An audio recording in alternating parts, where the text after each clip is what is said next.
来，这个俄罗斯是继续包围轰炸着乌克兰各大城市，乌克兰的军兵这个民众死伤惨重。根据着乌克兰的数字，目前是有1300个军人来死亡，那平民的死伤大约是1500人到2000人之间。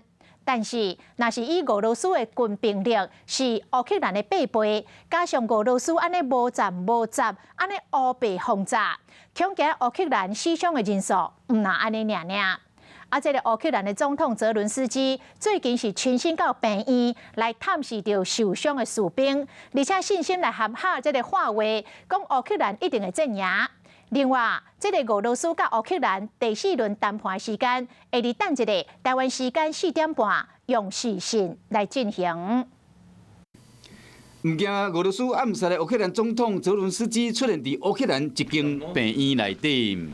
乌克兰军方公开这个画面，并无讲拍片的时间甲地点，看得出来泽伦斯基去看这个伤兵，或者伤兵感觉真安慰。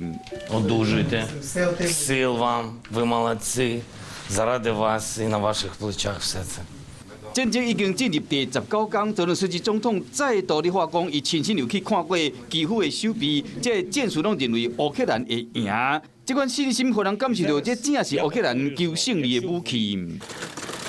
不过俄罗斯无差别的轰炸，针对乌克兰西边军事基地，拍30粒火箭，造成35个人丧生，134人受伤，士兵拢转到别个病院去急救。伫美国，乌克兰籍医生嘛透过远距离的方式，紧急传授伤患急救处理的技术，抢救战地伤患。各地拢有迎接乌克兰战死的英灵返去故乡。一看到棺木，家属是柔肠寸断。依照乌克兰官方的讲法，目前已经有1300名士兵阵亡，百姓死伤的搁较严重。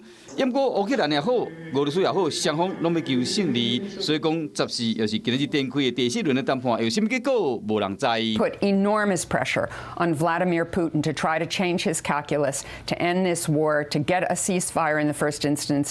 好消息是，普丁敢有这个意思要讨论实质性的问题。Hello， 我是叶明。想要看到更多更及时的新闻内容，请订阅华视新闻的 YouTube 频道，并且按赞、开启小铃铛。